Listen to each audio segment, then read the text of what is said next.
So fast forward to 2022, February, and the conflict in Ukraine starts, and we're told that this is just like out of nowhere, like who could have known?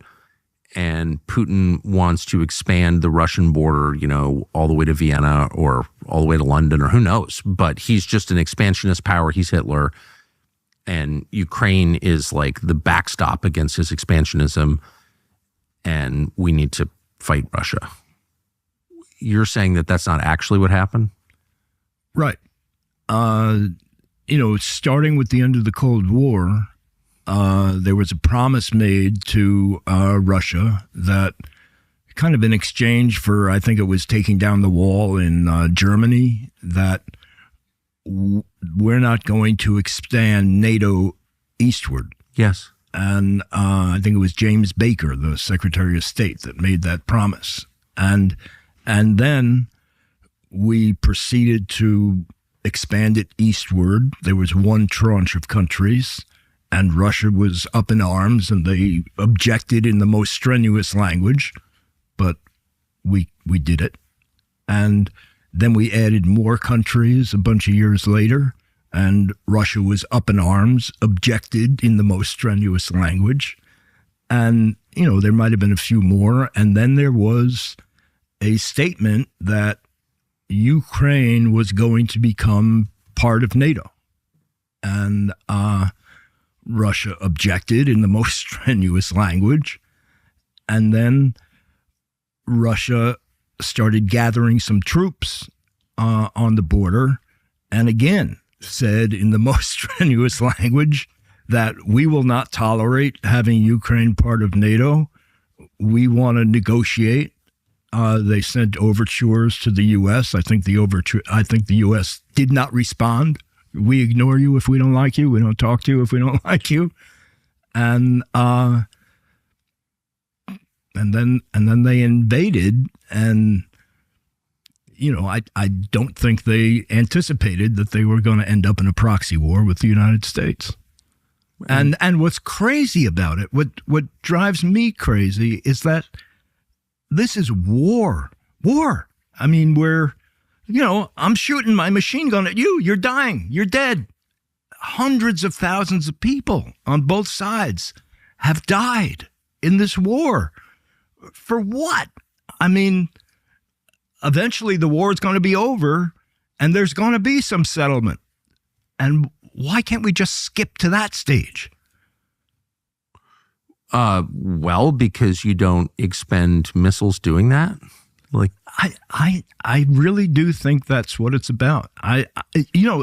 That's what Smedley Butler came up with. Yeah. I mean, you read the whole rest of his book, and he says at the end,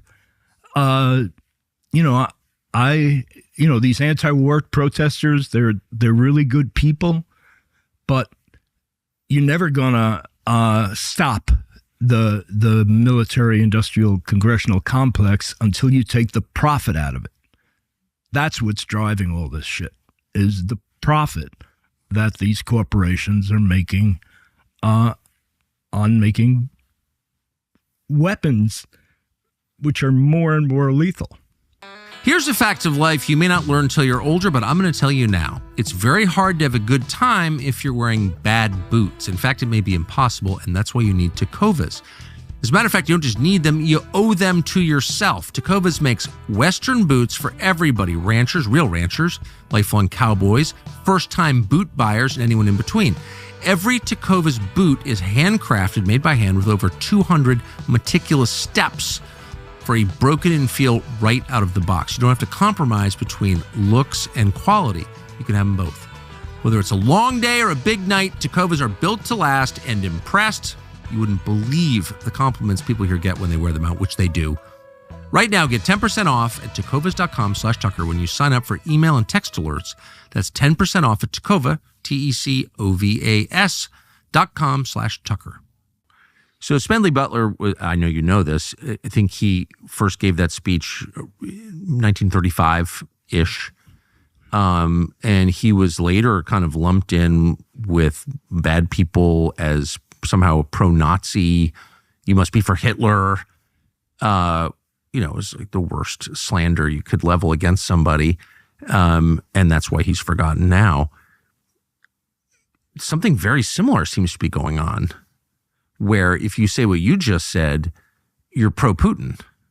Yeah, which is bullshit. I'm not pro-Putin. I'm not pro-Zelensky. I'm pro-peace. I'm pro-ceasefire. I'm pro-stop killing each other. So you've been that way. I mean, we're coming from different points of view, but we agree. I agree strongly with everything you've said. But you're the one who's been saying the same thing for a long time, like ever since for the 40 years I've been eating your ice cream, which is fattening. Sorry, I hate to say. Thank you for consuming. You wear it well. I gotta stop eating that stuff. It is delicious. They always say never trust a skinny ice cream man. And excuse me. So I've been listening to your views on this for a long time, and they haven't changed. Do you think your views have changed?